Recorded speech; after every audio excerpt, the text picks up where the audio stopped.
Ethan, a 16-year-old boy, sits on his bed, lost in his phone, his headphones blasting music. His mother calls in the kitchen. Ethan, dinner's ready. Not hungry, he shouts back, rolling his eyes. His father steps into the room. You need to eat, son. And don't forget about your math assignment.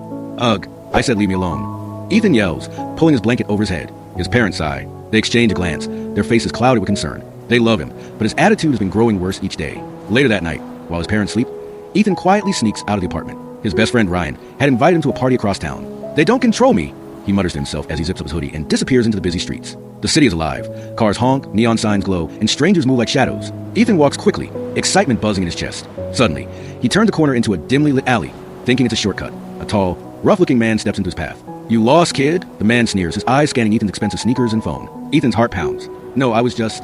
Before he can react, the man lunges, grabbing his phone. Hey, give that back. Ethan shouts, fear gripping him. Just then, a deep voice commands, let him go. The man turns, startled. Ethan's father stands there, eyes blazing with anger and determination. Mind your own business. The thief growls, that's my son. You don't touch him. His father steps forward without fear. The thief hesitates, then scoffs, tossing the phone on the ground before vanishing into the night. Ethan's knees feel weak. Dad, how did you... I heard your window open, his father says, sighing. I followed you because I had a feeling you'd do something reckless.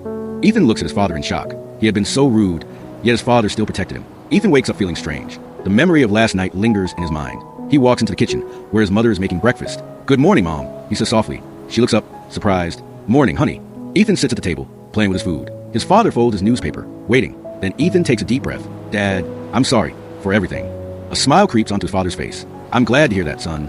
Ethan realizes something that morning. His parents weren't his enemies. They were his biggest protectors. Moral lesson, never take your parents for granted. No matter how strict they seem, they love you and will always be there for you. Respect and cherish them while you still can. If this story touched your heart, like, comment, share, and subscribe for more powerful life lessons. Subscribe, and click on the link in the description for more moral stories.